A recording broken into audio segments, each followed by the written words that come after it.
Hi everyone, it's Lauren and I have acquired, unsurprisingly, some more books recently. It's something I never do.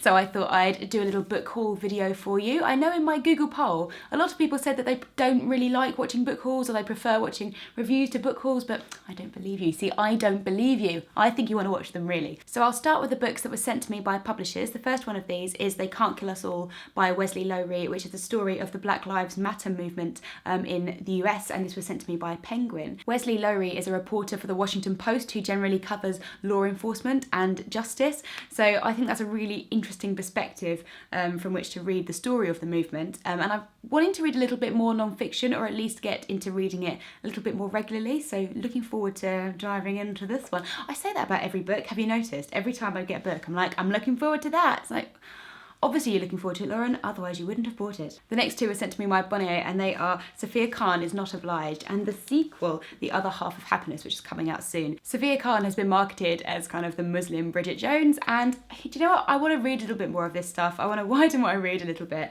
and read some stuff that's a little bit more fun, and I've also got the sequel here which comes out on the 6th of April. I next have quite an interesting book which was sent to me unsolicited by Granta, which is a little bit naughty of them, but I'm really intrigued by it, and that is Memoirs of a Polar Bear by Yogi Tawada.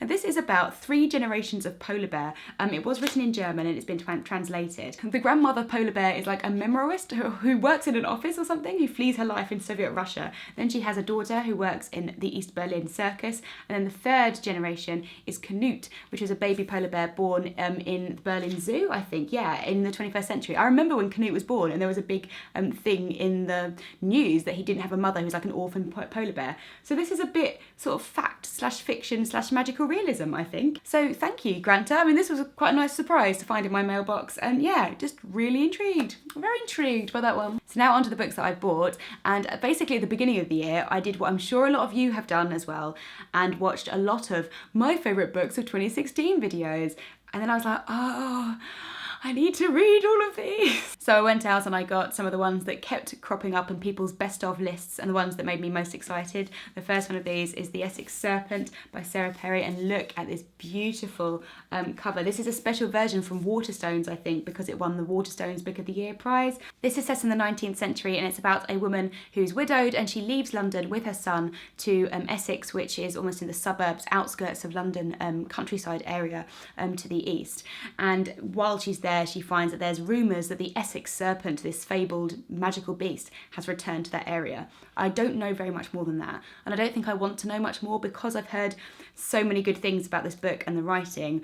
I just kind of want to leave it, know enough about it, and then see myself. I think it's interesting, isn't it, when people tell you that they really like a book, especially if it's someone whose opinion you trust. I almost don't really care what the plot is or what it's about. If someone says, I loved it, you should read it, I just think, okay, and then I buy it.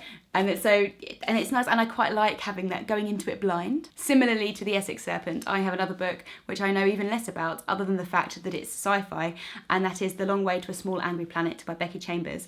And this was longlisted for the Bailey's Women's Prize for Fiction. It's won other awards as well, and I've heard so many good things about this book, and again, I don't even know very much about the plot, and I don't really want to know anything about the plot because I just want to go in and see how I feel. But I'm really excited to finally have my hands on this because I've been like eyeing it up for a really long time. I think lots of people have said some really good things about this. And then last weekend I was at Waterstones in Piccadilly with my boyfriend, and I headed straight for the independent publishers section to have a little route around there, and I picked up another couple of Europa editions. The first of these is Hollow Heart by Viola de Grado, who is an Italian author, and this book is about suicide. It doesn't say very much on the flap, but I read the first few sentences and just thought, yeah, I'm really interested in how this writing's going to go. She gives voice to an astonishing vision of life after life, portraying the awful longing and sense of loss that plague the dead, together with the solitude provoked by the impossibility of communicating.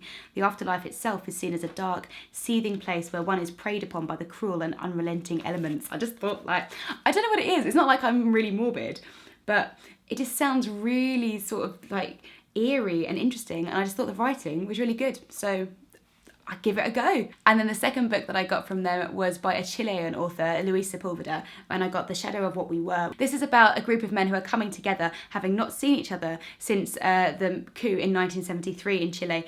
And I just think this is going to be really interesting because I find Chile quite interesting as a country, and I know a little bit about the history, but not a lot. So I'd like to read more Latin American authors, and I'd like to read a little bit more about the countries down there and about the history of the place. And then finally, another one which I just had to get in my hand. Is so excited, it can't even keep still because I'm talking about this book. And that is The Argonauts by Maggie Nelson. I've just heard so many good things about this last year. I'm halfway through this book already, and I'll talk about it more when I've finished it. The style threw me a little bit. It's very academic, but I'm finding it really interesting. It's just a story really of Maggie Nelson's life and her relationship with her husband, who is fluidly gendered. And it's just talking about gender and queerness, like the idea of that, the idea of gender, the idea of homonormativity and heteronormativity. It's just, yeah, very, very interesting. There's a lot of stuff in here. Some of it may be a little bit above my poor little layperson head, but I'll report back when I finished it. But very, very interesting so far. So quite varied there actually in terms of types of books that I've got my hands on. Perhaps I'm growing up. I'm like leaving my little safe little genres and expanding out into other things. I'll be genre-defying as a booktuber eventually. I would love to hear from you if you've read any of these books, which ones you loved, which ones you thought, throw it out, Lauren, don't read it. And I'd love to hear from you which ones you think I should read first. And I will see you in my next video. Bye.